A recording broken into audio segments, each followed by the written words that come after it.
पेशा असताना बरीच लोक इंट्रोवर्ट असतात की मी 4 मुलांचा किंवा माझ्या फ्रेंड सर्कलमध्ये बाप गप्पा मारतो, शहनशाह आहे.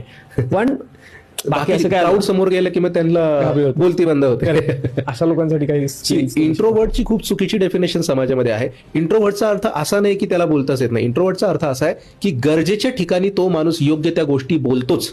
तो विनाकामाचं वायफळ बडबड काय करत नाही. पण इंट्रोवर्ट डझंट मीन की त्याचं कम्युनिकेशन चांगलं नाही. इंट्रोवर्टचा अर्थ असा आहे की तो गरजेच्या ठिकाणी गरजेच्या योग्य त्या गोष्टी करतो. सो इंट्रोवर्ट असणं is not at all a wrong thing basically. आणि जो मेन क्वेश्चन आहे तुमचा की ज्यांचं कम्युनिकेशनवरती थोडंसं काम करण्याची ज्यांना जास्त गरज आहे, बेसिकली बोलताच येत नाही, मग ते गरजेच्या ठिकाणी असो किंवा नसो, त्या ठिकाणी एकच आहे, एक सगळ्यांनी अंडरस्टँड करणं. जे आपले सगळे मित्र आता हा पॉडकास्ट पाहतायत, मला त्यांना हे सांगणं आहे की कम्युनिकेशन हे सुद्धा एक स्किल आहे जे आपण शिकू शकतो. जसं आपण बाकीचे स्किल शिकू शकतो, त्याच्यामध्ये डेली कंटिन्युअसली काही महिने 2-3 महिने तरी मिनिमम प्रॅक्टिस करणं हाच एक सिंपल मार्ग आहे. पेशा असताना बरीच लोक इंट्रोवर्ट असतात की मी 4 मुलांचा किंवा माझ्या फ्रेंड सर्कलमध्ये बाप गप्पा मारतो, शहनशाह आहे.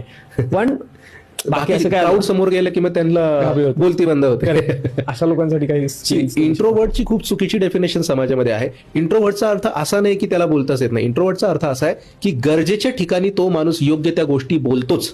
तो विनाकामाचं वायफळ बडबड काय करत नाही. पण इंट्रोवर्ट डझंट मीन की त्याचं कम्युनिकेशन चांगलं नाही. इंट्रोवर्टचा अर्थ असा आहे की तो गरजेच्या ठिकाणी गरजेच्या योग्य त्या गोष्टी करतो. सो इंट्रोवर्ट असणं इज नॉट ॲट ऑल